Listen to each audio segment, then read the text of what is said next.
चांगला प्रपंच म्हणजे सहज न सापडणारी रक्तातली साखर आहे. आयुष्य चालले आहे, उद्याचा भरवसा नाही. तेव्हा आता सगळे सोडून नामाला घट्ट धरा. प्रपंचात कमी जास्ती होणारच. तुम्ही असलात तरी आणि नसलात तरी तो चालूच राहतो. नाम इतके घ्यावे की नामात शेवटचा श्वास जाईल याची खात्री वाटली पाहिजे. तुमच्या इच्छेविरुद्ध गोष्टी होणारच.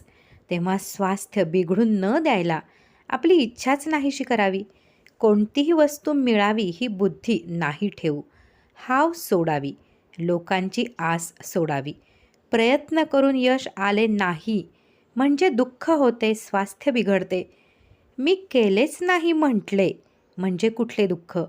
जे झाले, जे होते आहे आणि जे होईल ते भगवंताचेच आपल्या हिताकरता करणे आहे. आपण करते नाही असे मानणे, याला अखंड भगवत नामस्मरण पाहिजे. श्री गोंदवलेकर महाराज.